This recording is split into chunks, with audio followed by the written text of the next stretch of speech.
রংপুরের তারাগঞ্জের কৃষক শাহাদাত হোসেন এবছর ২৫ শতক জমিতে বেগুন চাষ করেছেন। মৌসুমের শুরুতে কিছুটা দাম পেলেও এখন সেই বেগুন তার গলার কাটা।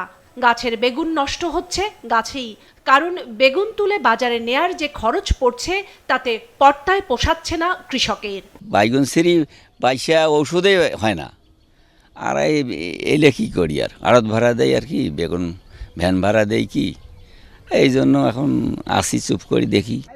শুধু তারাগঞ্জই নয়, আশেপাশের বেশিরভাগ এলাকার বেগুন চাষিরাও শাহাদাতের মতোই বিপাকে পড়েছেন। বেগুনের উৎপাদন খরচ সামলে লাভ দূরে থাক, এখন উৎপাদন খরচই উঠাতে পারছেন না তারা। প্রতি কেজিতে ৫ থেকে ৬০ টাকা খরচ অলরেডি পড়ে গেছি।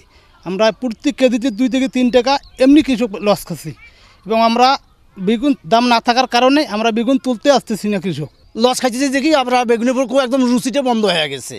আমরা কিছু কত আর লস খাবো।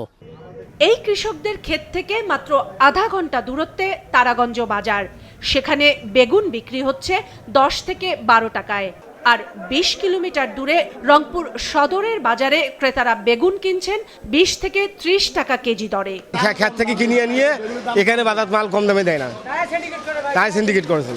কৃষকের লস, আমরা যারা কিনছি তারাও লস খাচ্ছি। মাঝখানে কারা লাভবান হচ্ছে এটা একটু দেখে দেওয়া উচিত।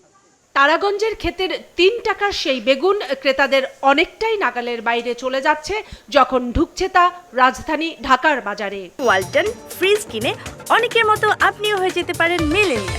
সেরা পণ্যের সেরা অফার। ওই দোকানে চাইলো ১০০ টাকা, ও চাইলো ৮০ টাকা, এ ৭০ টাকা। আমার টাকার তাহলে যাচ্ছে কথা। আমি যে ৮০ টাকা দিলাম দোকান থেকে ১ কেজি বেগুন কিনে নিলাম, আমার এই পার টাকাটা কিন্তু কৃষক পর্যন্ত পৌঁছার কথা স্টেপ বাই স্টেপ, গ্র্যাজুয়ালি, কিন্তু যাচ্ছে না। সমতা থাকা উচিত, কৃষকরাও পাক, আমরাও কম দামে খাই, সেটাই আমরা চাই।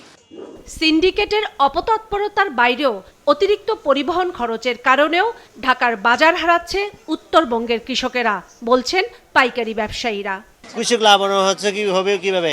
একটা জিনিস ৩ জায়গায় বিক্রি হয়, ধরেন গৃহস্থ বেচে বাজারে না, ওই লোক না বেচে এই জায়গায়, এই লোকের জায়গাতে না আমরা ৩ জায়গায় ৫ টাকা করে লাভ করলে কত হয়? ১৫ টাকা খরচ, পায় 10 টাকা, ২৫ টাকা, ১ কেজি মালে ২৫ টাকা খরচ হয়। ঢাকা পাঠানোর খরচটা বেশি পড়ে যায়, বিধায় তারা অর্ধেক রাস্তা আসতে বগুড়ার এপারে যখন মোকামে আসে তখন তাদের কিডিং খরচটা বেশি হওয়ার কারণে তারা ঢাকা পর্যন্ত পৌঁছাতে পারে না। আর ঢাকায় কিছু সিন্ডিকেট লোক আছে যারা আশেপাশ থেকে বেগুন কম রেটে কিনে ঢাকা বাজারে, ভোক্তা বাজারে বিক্রি করে দিচ্ছে। নানান সময়ে ঢাকঢোল পিটিয়ে বাজার তদারকিতে নামে রাষ্ট্রের বিভিন্ন সংস্থা।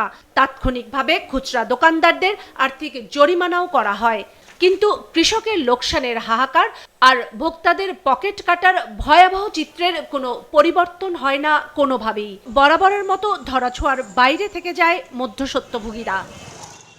কাউসার সোহেলি, মাছরাঙ্গা সংবাদ, ঢাকা।